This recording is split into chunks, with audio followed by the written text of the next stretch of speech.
Shalom Bapak Ibu yang dikasihi Tuhan. Apa kabar semuanya? Baik, puji Tuhan. Pastikan semua dalam keadaan baik Pak Bu, baik yang hadir maupun di rumah. Tetap tingkatkan iman, berbagi kasih di dalam Kristus. Pak Bu, sore ini kita akan lanjutkan firman Tuhan sesi kedua pada minggu ini. Pagi tadi kita belajar satu topik, yaitu karena iman Nuh menghukum dunia. Kalau Anda boleh berkata, karena iman kita juga akan menghukum dunia yang kacau balau ini. Ada amin? Baik Pak Bu, buat Anda yang kali pertama hadir dalam fellowship ini, ketika Anda mengikuti ibadah yang hadir maupun yang ikut online, kalau Anda yang ikut online ingin lebih lanjut untuk berhubungan kami, bisa hubungin alamat yang tertera di layar monitor Anda. Kan buat Anda yang offline hadir di sini, lepas ibadah ini jangan langsung balik dan bisa berjumpa dengan asyir kami, akan membagikan visi misi gereja, tentu kami serta dalam doa syafaat jikalau Anda membutuhkan doa. Nah, kita akan bahas sore ini, landingnya di sini Pak Bu. Persiapkan hati yang benar, arahkan ya, fokus benar-benar supaya firman hari ini dapat memberikan sesuatu buat kita. Saya sangat diberkati dengan firman Tuhan hari-hari ini ketika saya membaca ulang. Kalau Anda boleh saya sarankan, miliki buku Rahasia Kerajaan Allah, The Secret of the Kingdom of God. Ya, itu buku bagus sekali. Saya tulis buku itu dalam keadaan pewahyuan sehingga banyak hal ketika saya baca ulang ada beberapa penyingkapan, dan itu yang saya jadikan bahan khotbah selama pandemi ini ya. Jadi Bapak Ibu di rumah, apalagi kalau para pengerja atau yang sudah lama di gereja sini, bahkan punya jabatan, bahkan sudah jadi pengkhotbah, kalau belum baca buku itu rasanya susah Anda mendapatkan spirit of Jordan Church. Karena itu sangat amat Jordan banget ya, sangat Jordan banget karena spiritnya itu melekat di situ. Ya terkadang mungkin gaya bahasanya masih relatif lah ya, saya tidak memberikan ngejas. Nah Pak Bu, sore ini, pagi tadi kita menggunakan firman Tuhan yang terambil di kitab Ibrani pasal 11 tentang Nuh. Nuh menghadapi satu wabah, ya. Jadi itu satu bencana atau dikatakan badai, ya. Dan di situ disebut apa itu? Badai Nuh, ya. Itu terjadi. Dan kita tahu bahwa Tuhan selalu menggunakan kondisi-kondisi seperti itu mentransformasi umatnya. Pada saat waktu Tuhan ingin bawa bangsa Israel keluar dari Mesir, Tuhan juga mendatangkan wabah. Atau kata Alkitab itu Tuhan izinkan tulah terjadi, bukan Tuhan ciptakan tulah Pak Bu. Tuhan tidak jahat. Tetapi oleh karena akibat manusia yang egosentris, maka hasil dari itu terciptalah namanya, kalau bahasa asli Alkitab itu katanya maka. Ya guru saya mengatakan itu maka, bahasa agak sedikit ortodok, bahasa Ibrani itu maka. Artinya itu penyakit atau itu sebuah kondisi atau virus gitu loh ya. Tapi sifat kerjanya itu dikatakan tulah. Kalau kita orang kampung bilang, tulah. Tulah itu akibat ya, ngerti ya? Tulah itu akibat. Jadi akibat dari apa yang pernah kita buat. Nah, bagus sekali lagi bahasa aslinya. Saya punya guru, dia seorang sastra Ibrani, dan tulah sekarang kurang diterjemahkan dalam bahasa itu. Sekarang lebih banyak diterjemahkan dalam bahasa Ibrani, namanya nejeb. Tapi kalau dulu itu naga. Ya, bahasa ortodok itu naga, tulah itu naga. Bertanduk mahkota. Kayaknya mirip-mirip dengan corona. Ya, saya tidak mau dicocok-cocokkan. Corona itu nama yang beri adalah dari WHO, bukan dari Alkitab ya. tapi Alkitab katakan tulah itu naga. Artinya sesuatu yang jahat ditimpakan, diizinkan untuk menguji, who are you, who am I? Siapa kamu, siapa aku? Kalau Anda mau tahu Anda ini siapa, Anda mesti diuji dengan cara yang spesial, spesifik gitu. Emas akan teruji ketika dia dibakar. Ya, kalau Anda itu emas yang murni, semakin dibakar, semakin menghasilkan kemurnian. Nah, itulah Tuhan izinkan namanya wabah atau tulah. Ya, kita terlanjur jalan begitu jauh dengan keasikan kita menikmati kehidupan ini tanpa rasa syukur yang sesungguhnya. Rasa syukur ada sih, tapi hanya berdasarkan egonya kita syukurnya, bukan kemauannya Tuhan. Ya, 2 minggu lalu saya sampaikan, bisakah kita mengucap syukur dengan rasanya Tuhan? Kita bisa menangkap isi hati Tuhan keluar dari hati kita, dari mulut kita. Apa yang keluar dari mulut kita, pastilah itu pun dilakukannya. Itu namanya orang yang berintegritas. Dia bukan hanya saja berkata-kata, tapi dia juga sanggup melakukannya. Nah, yang seperti itulah saya menggunakan istilah terstimulasi. Kata terstimulasi itu ada reaksi kimiawi dan reaksi listrik yang bekerja seluruh rangkaian organ tubuh kita. Baik di dalam ucapan maupun di dalam tindakan. Dan orang seperti itu dikatakan oleh Albert Einstein, dia bilang itu genius man, ya, seorang yang jenius. Pintar dan jenius, cerdas itu kan beda. Pintar itu orang dapat merangkai kata-kata, sistematika dengan pola pendidikan yang dia dapat, dan terkadang perkataannya bisa juga menarik orang terpesona. Kita mudah melihat hari-hari ini di media sosial. Tanpa kita sadari, kalau kita tidak bisa menangkap sinyal energinya, diuji dengan hati kita, kita bisa terpesona, bahkan kita bisa terhipnosisnya atau terstigma, dan itu sangat berbahaya. Banyak orang gagal dalam kehidupan karena terstigma dengan kata-kata yang seleweran di luar. Dan ada undang-undang IT sekarang, pelanggaran hak katanya, bagus itu. Ya, nggak mungkin Anda tidak baca kalau itu menarik. Justru barang yang imitasi jauh lebih menarik. Imitasi, berita yang imitasi atau kebenaran yang imitasi cenderung melimitasi pertumbuhan imanmu. Bahkan melimitasi pertumbuhan kehidupanmu. Ini kalau sore untuk anak-anak muda, saya berharap bisa mengerti bahasa saya. Ya, kalau iman kita dilimitasi, dibatasi, suka tidak suka, iman kita pun, pertumbuhan kehidupan kita pun terbatasi.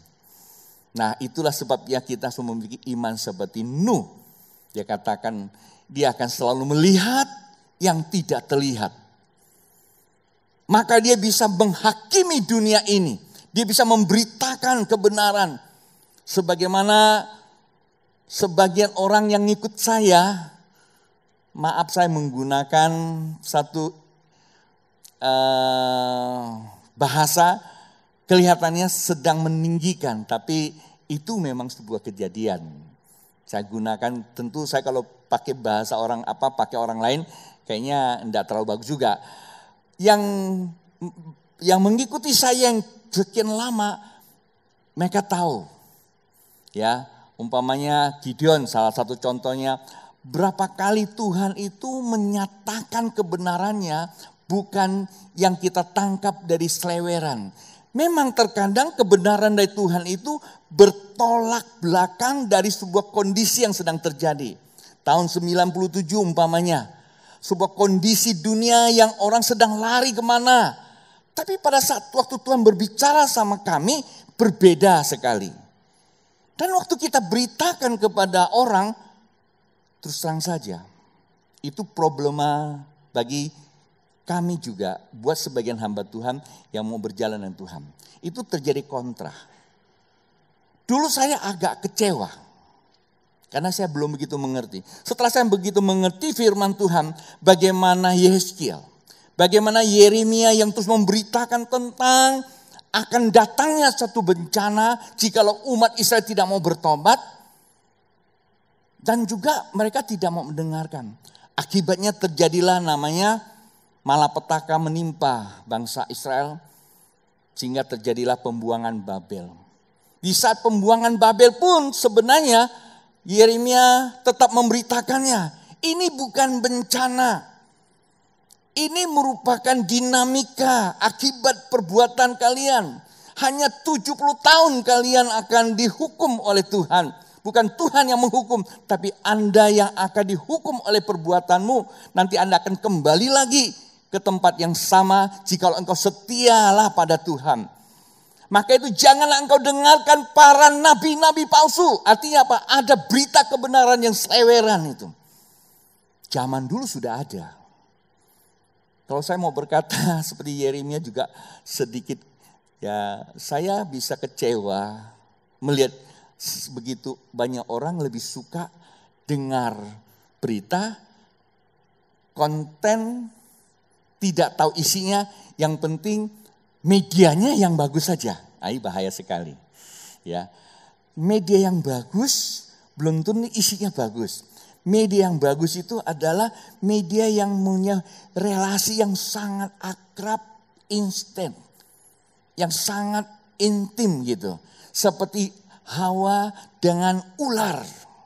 Itu sebuah relasi yang sangat oke banget. Kalau saya menggunakan bahasa puitisnya, dia akan berkata, "Hau sayang, hau, cantik deh kamu hari ini." Langsung hatinya tenyuh juga. Ada apa? Dia bilang.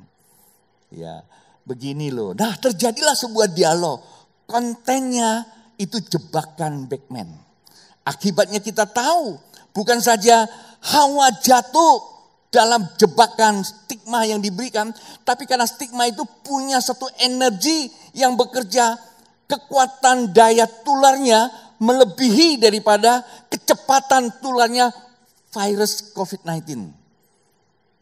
Kalau COVID-19 masih kita bisa pakai kacamata seperti saya begini, kayak masker selesai itu barang gak bisa lagi. Tapi kalau dia enggak bisa itu.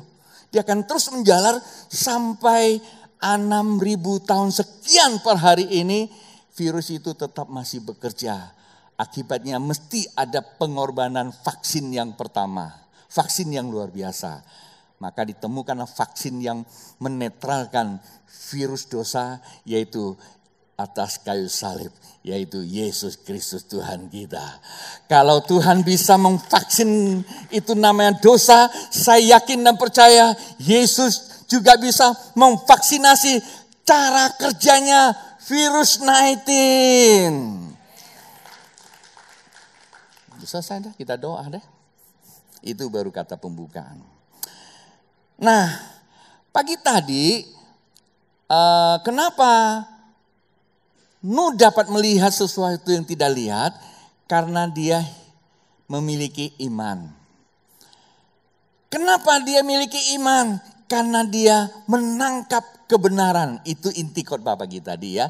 Pulang rumah dengarkan lagi. Nah, malam ini kita mau lihat inti kebenaran itu. Kalau saya menggunakan itu proton ya, itu nuklirnya ya, itu inti kebenaran itu di sini. Di dalam Amsal pasal 2 ayat 6 berkata, karena Tuhanlah memberi hikmat. Saya juga nggak tahu saya punya materi kalau di sini sudah berubah-ubah. Tadi saya bikin sendiri, saya punya gaya sendiri supaya saya itu pengen enak gitu, tapi enggak apa-apalah ya. Mungkin karena perangkatnya tidak sama, jadi kadang-kadang keluarnya nggak sama.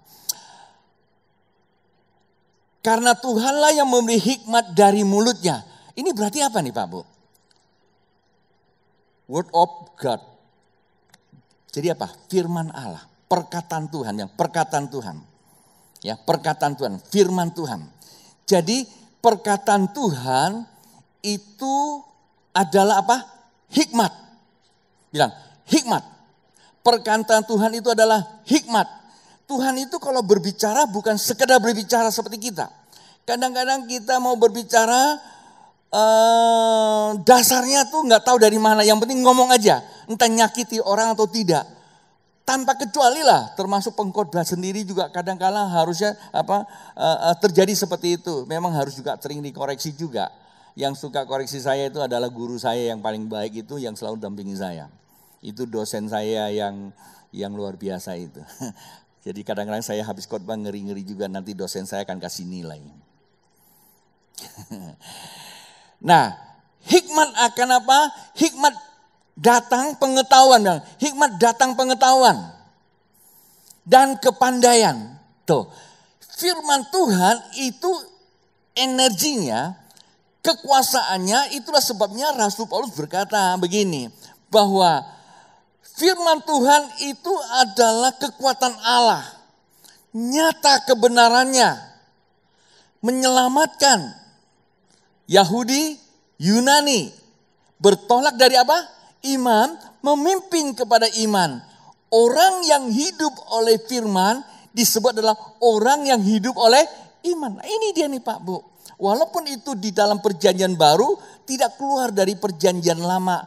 Inilah ditulis oleh seorang yang disebut orang yang berhikmat. Kenapa orang yang berhikmat? Orang yang tidak minta sesuatu berdasarkan keinginannya. Tapi orang yang meminta kepada Tuhan sesuai dengan fungsinya. Kalau saya fungsi sebagai pengkhotbah, boleh gak saya bilang, Tuhan saya pengkhotbah sudah sekian lama. Boleh dong saya pengen punya mobil. Salah gak saya kalau minta begitu? Tidak salah. Tuhan juga akan kasih saya kok. Tapi kalau saya minta seperti itu, di mata Tuhan saya itu dianggap mementingkan diri sendiri. Atau saya bilang, Tuhan saya mau berkhotbah supaya indah dilihat orang. Supaya orang tertarik kepada khotbah saya. Urapi saya Tuhan. Biar penuh kuasa Tuhan. Salah gak minta seperti itu? Gak salah juga. Tetapi jikalau itu yang saya minta, itu cenderung juga egosentris. Tapi karena saya seorang pengkhotbah, berarti saya pelayan. Tugas saya adalah melayani jemaat untuk apa? Menjawab kebutuhannya. Bukan kebutuhan saya. Karena itu saya minta sama Tuhan. Tuhan, supaya saya mengerti menyampaikan apa maksudmu untuk jemaatmu. Itulah hikmat. Itulah Salomo. Dan Tuhan kabulkan permintaan. Maka Salomo menuliskan, takut akan Tuhan. Artinya meninggikan nama Tuhan. Meletakkan Tuhan yang pertama dalam hidupmu. Maka itulah permulaan hikmat. Jikalau Bapak Ibu datang ke gereja, pasti dihadapkan banyak pergumulan. Baik secara fisik maupun secara emosional, emosi. Atau secara sosial. Belum lagi menghadapi mertua yang menegur. Ngapain lu ke gereja? Belum lagi menghadapi orang tua. Belum menghadapi istri. Belum menghadapi suami. Belum menghadapi tetangga dan sebagainya. Lo hari ini masih mau beribadah seperti itu. Ya apa iya? Belum lagi menghadapi pergumulan diri. Satu sisi kita beragama, pengen berfellowship. Tapi di sisi lain kita dihadapkan sebuah kondisi yang sedang menderah kita. Itu juga sebuah pergumulan kan. Terus saya bilang sama anak-anak, sama teman-teman. Sebenarnya yang paling banyak pergumulan itu jemaat atau para pendeta. Pendeta juga penuh pergumulan. Karena yang seringkali berhadapan dengan jemaat itu adalah pendeta. Jemaat malah enak duduk pakai masker. Kalau pendeta kan tidak bisa, khotbah kan mesti buka. Lalu ada yang berbaik hati kasih saya yang beginian. Coba kamu lihat tadi yang di atas semua.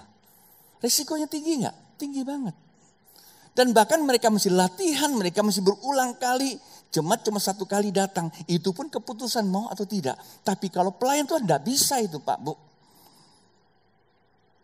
Harus sudah hadir di sini.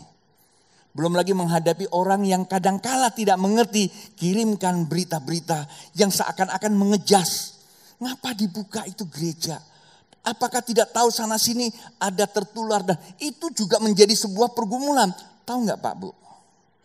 Tetapi manakala kita kan hidupku untuk Tuhan, kita tinggikan Tuhan, terutama ada hikmat mengatasi segala problem yang sedang menimpa kita. Dan itulah orang yang cerdas Pak Bu. Hidup kita jadi nyaman, nggak stres. Virus mau masuk juga puhau ise. Wih, dia bilang dalamnya lebih besar. Kenapa? Nggak ada stres ya. Kenapa? Imunnya tinggi. Nah itulah Pak Bu ya. Jadi kata kuncinya begini ya, kata kuncinya bahwa firman Tuhan itu adalah sumber dari hikmat. Mendatangkan apa? Mendatangkan pengetahuan. Bilang, mendatangkan pengetahuan dan mengerjakan kepandaian. Nah, karena itu tema malam ini adalah kebenaran dasar iman. Pikiran yang benar, ya, pikiran yang benar adalah dasar dari iman. Jadi kalau kebenaran ada dasarnya, pikiran yang benar, tindakan yang benar, hidup yang benar, itu dasarnya iman. Iman merupakan kunci, ya perhatikan, iman merupakan kunci sumber segala kesuksesan apa saja di dalam kehidupan kita. Tidak apa-apa kalau Anda tidak aminkan.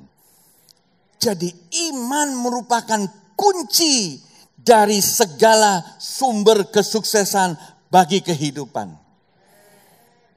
Jadi tidak ada kata lain Pak Bu.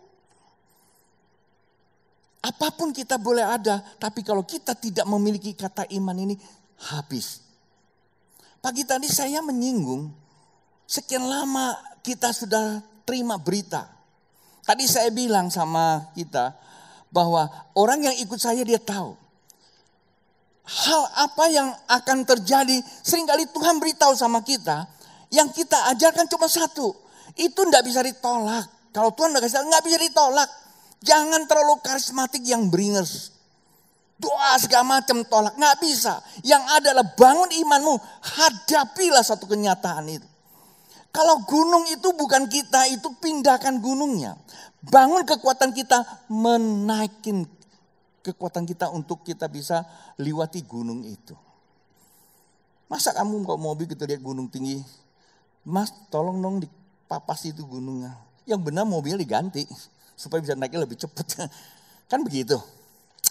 Oke, kita lanjut.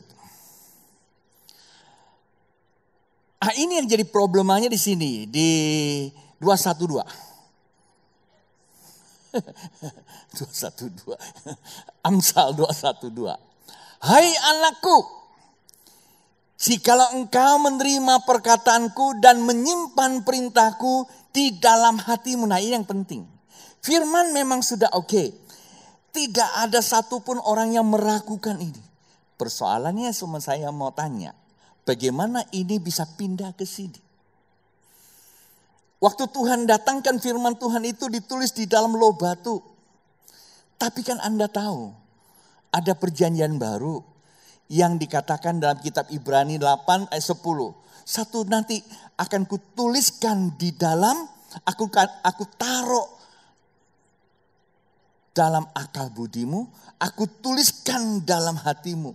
Supaya batinmu menjadi bait Roh Kudus, engkau menjadi umatku. Dan itu firman loh. Nah sekarang persoalannya barang yang tertulis di Alkitab ini, apakah ini cuma tulisan? Bukankah firman Tuhan berkata bahwa sekali Tuhan berfirman ada dua hal. Satu yang kamu bisa lihat dan bisa baca, tapi ada satu yang tidak kelihatan. Itulah sumber hikmat, itu namanya Roh Allah. Pak Bu, roh itu tidak bisa kita batasi. Bahkan saja Daud berkata, kemana aku dapat menyingkir dari rohmu Tuhan. Sampai ke tempat orang mati pun rohmu ada. Apalagi lagi baca kitab. Jadi Yang jadi persoalan sekarang adalah bagaimana itu firman Tuhan itu bisa diinstal ke dalam hati kita. Jikalau sudah terinstall, maka apa yang akan terjadi Pak Bu? Kita akan mendapatkan satu material namanya hikmat. Yang kedua, dia akan menstimulasi kepada kepandaian. Dan Alkitab katakan, tanganmu mengerjakan sesuatu sangat aplikatif, dinamis, dan aktuality. Kerjanya sedikit, hasilnya maksimal. Ini ayat yang terakhir, saya berharap ini saya bisa memberikan Anda sebuah pemahaman. Bagaimana kita mengintal ke dalam hati kita, supaya terjadi seperti ini. Karena hikmat akan masuk ke dalam mana? Ke dalam hati. Karena firman Tuhan itu hikmat. Dia masuk ke dalam hati kita. Sehingga apa yang terjadi? Sehingga ia akan memberikan apa? Memberi pengetahuan. Maka dikatakan apa? Menyenangkan jiwa kita. Kenapa? Menyenangkan jiwa kita. Di situ terjadi apa? Saya buka dulu. Ini firman Tuhan. Tetapi tulisan saya di sini nih. Ya. Nah di situ dikatakan apa?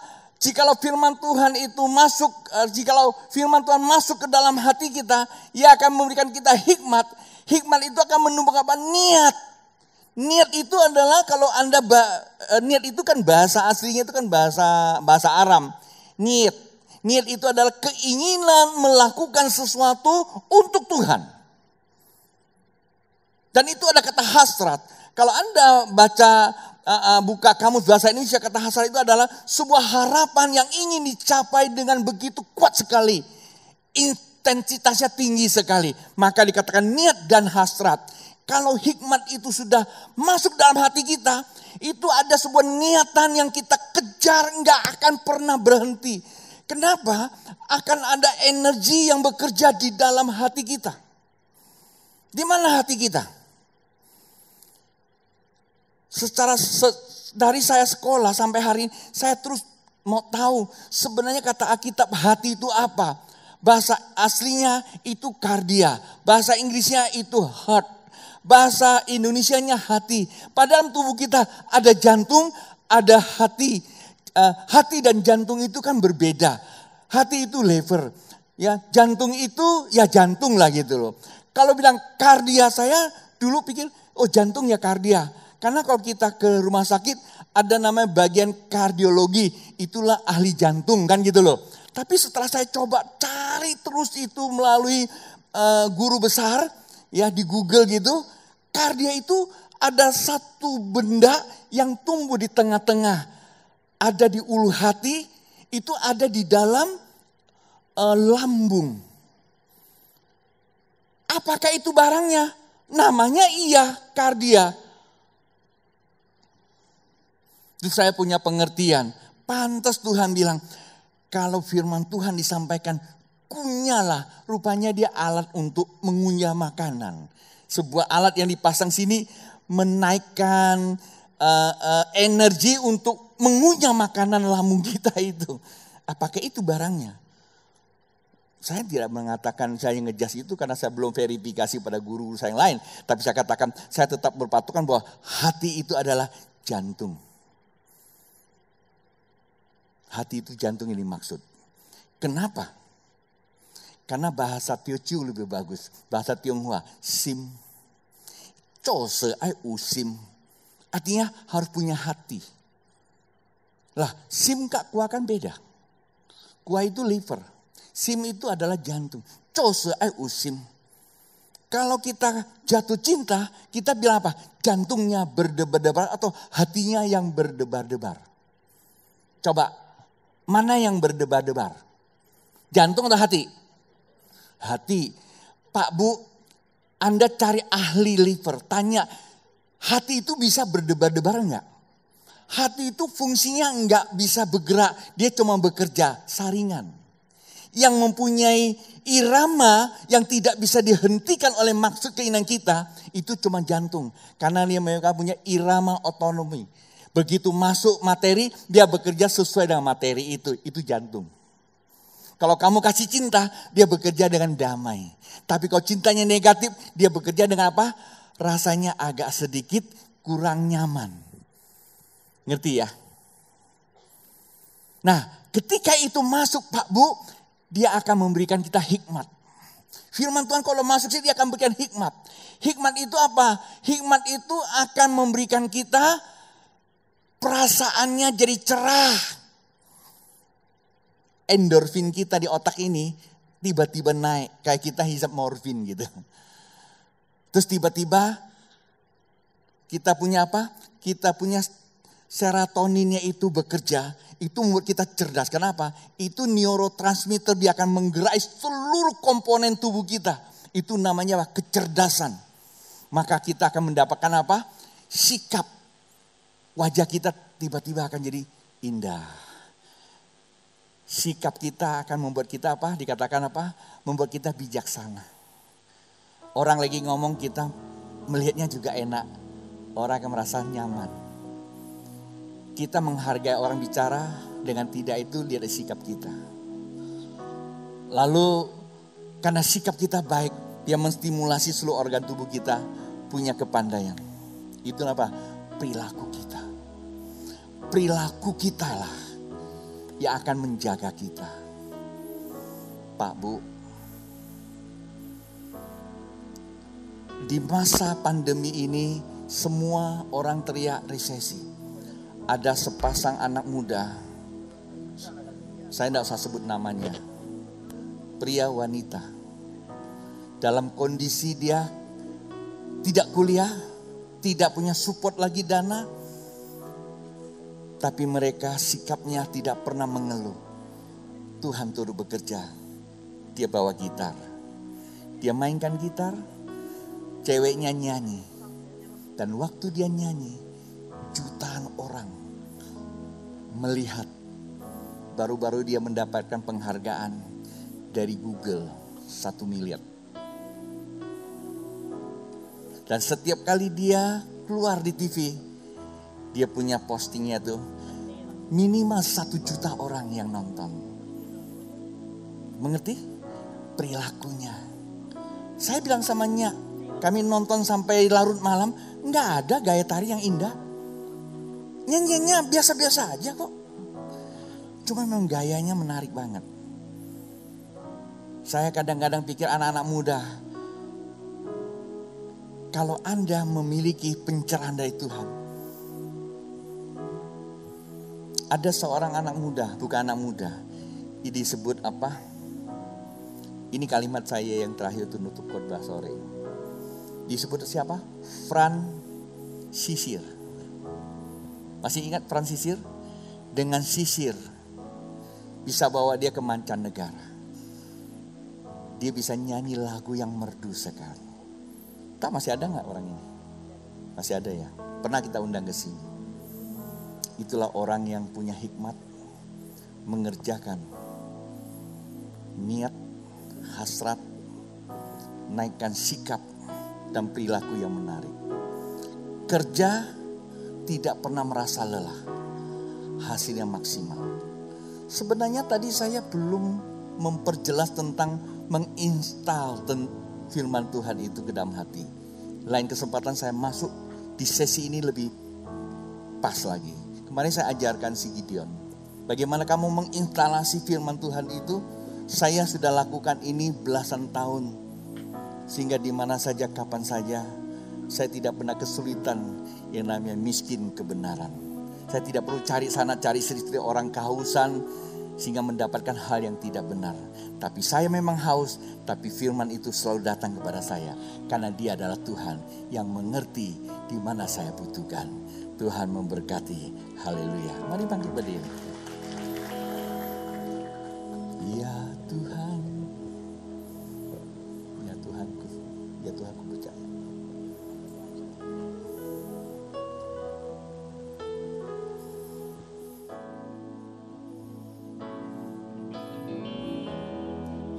Tuhan, ku percaya, aku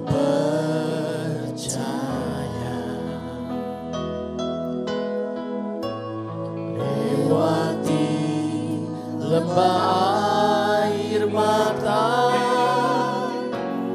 aku percaya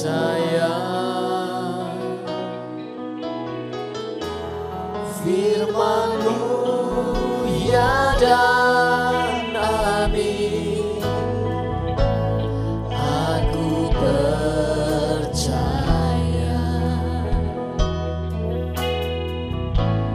kemenangan sudah Kau jamin. Aku percaya. Lagi katakan dengan hati yang dalam. Ya Tuhan, ku percaya. Aku percaya.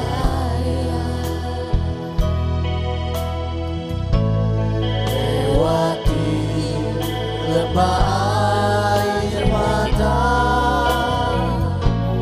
aku percaya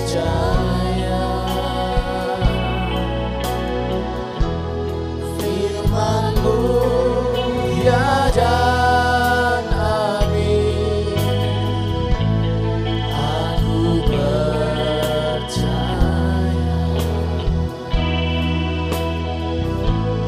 kemenangan sudah Kau jamin. Aku percaya. Musik mainkan pujian. Pak Bu, bukankah kita mengerti bahwa iman merupakan kunci sumber segala kesuksesan? Jikalau kita mengerti bahwa iman itu yang diperlukan. Iman model apa? Iman yang dibangun atas dasar kebenaran. Pak Bu, sulit untuk kita berkata tidak hari-hari ini. Ada begitu banyak kebenaran yang mudah datang kepada kita. Itu yang disebut kebenaran yang relatif. Itu pengalaman orang. Kita tidak mengejar pengalaman. Pengalaman itu biasanya hanya akan mempengaruhi emosi kita. Sifatnya temporary. Dia mengganggu. Dalam otak kita ada satu hormon yang namanya lobus temporal. Lobus temporal itu adalah orang begitu cerita tentang Tuhan, dia sangat menarik sekali. Tapi itu hanya sifat terminal untuk mengganggu emosi kita, menjadikan kita adalah orang yang beragama secara ritual tapi tidak memiliki spiritual. Spiritual ada di hati. Dia masuk dengan neokortek, yaitu perasaan. Perasaan dia berdiri netral. Perasaan tidak pada hari kemarin, juga bukan pada hari yang akan datang. Dia kepada setiap energi yang masuk. Panas dia bilang panas, dingin dia bilang dingin. Itu perasaan. Itulah budi kita. Itulah rasio kita. Firman Tuhan perlu masuk sampai ke sana. Jika lo masuk ke sana, maka dia akan langsung kedap di hati kita. Karena hati adalah produk otonom. Dia mempunyai sebuah jaringan yang disebut otonomi operationing. Dia tidak bisa dikontrol oleh pikiran kita. Jikalau dia mau berdenyut dengan kecepatan, dia akan berdenyut. Bahkan sampai kecepatan yang paling tinggi, akhirnya dia berhenti. Itu namanya stagnan jantung. Saya bersyukur kepada Tuhan. Sebelum saya menjadi anak Tuhan, 35 tahun yang lalu saya dapat pendidikan tentang jantung karena waktu itu saya sedang sakit. Seorang ahli jantung cerita sama saya, Ton, di dalam jantung kita ada satu saraf yang disebut saraf otonom yang gak bisa diatur dengan alat apapun. Dia punya irama sendiri. Jikalau perasaan kita sudah mengirim energi kepada dia, dia bekerja sesuai perasaan. Tidak bisa dikendalikan lagi. Maka dia akan proses menghasilkan apa yang ada pada perasaannya. Itulah sebabnya mari jaga perasaan. Jaga perasaan. Walaupun sulit, tapi kalau kita merasakan Tuhan turut bekerja, kesulitan akan berubah menjadi berkat buat kita. Jantung kita akan bekerja dengan normal. Tubuh kita akan sehat. Imun kita akan meningkat. Virus akan dikalahkan. Wajah kita akan tambah berseri-seri. Agresif kita, aktivitas kita semakin meningkat. Buat Anda yang berusia, ada anti-aging. Anti tua. Tidak usah pakai bedak pun tetap akan cantik. Anda yang gemuk akan jadi kurus, jadi langsing. Walaupun makannya banyak, karena gak stres.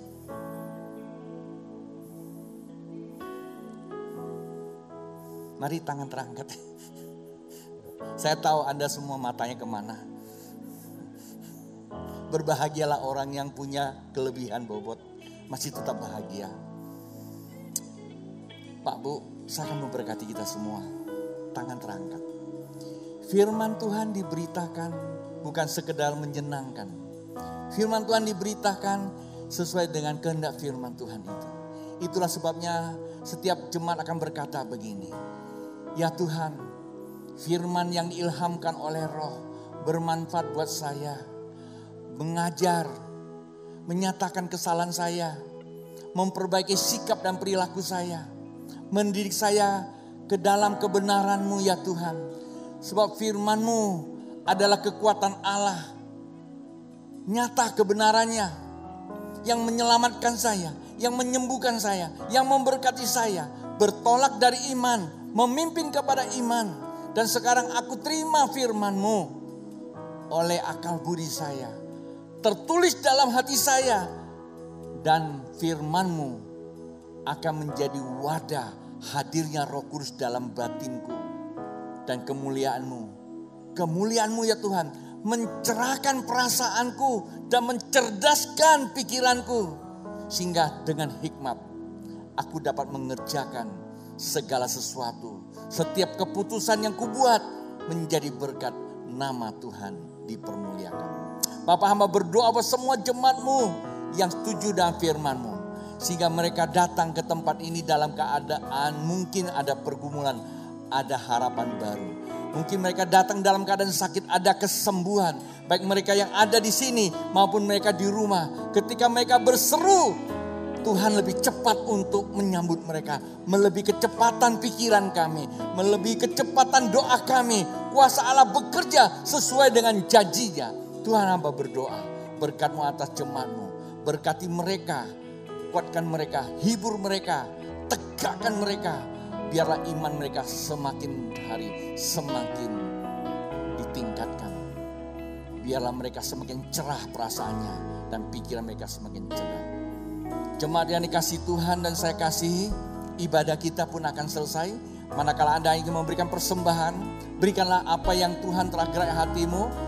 Salurkan kepada tempat yang tepat sesuai dengan daya monitor buat Anda yang sedang ada di luar, yang ada di dalam sini. Dan kita akan memberkati bangsa kita sekalian. Bapak kami memberkati bangsa kami Indonesia, Presiden, Wakil Presiden, seluruh jajaran kementeriannya. Kami berkati di dalam nama Tuhan Yesus. Kami memberkati para tenaga medis yang melayani kesehatan di puskesmas rumah sakit. Demikian juga kami memberkati para hamba Tuhan dan gereja-gereja Tuhan dan jemaat Tuhan. Terima kasih Bapak, jemaat yang dikasihi dan saya kasihi. Ibadah kita sudah selesai dan sekarang pulang dan terima berkat dari Bapa. Cinta kasih Tuhan Yesus di dalam persekutuan Roh Kudus menjamah memberkati kalian. Yang memberi persembahan, yang mengerjakan segala sesuatu. Buat Anda yang ingin terima Yesus, ketika Anda angkat tangan berkata, Yesus aku percaya, engkau diselamatkan. Engkau dapat menghubungi alamat yang tertera untuk menghubungi kembali pelayanan. Di dalam nama Allah Bapa, Anak, Roh Kudus, di dalam nama Tuhan Yesus. Yang percaya katakan, amin.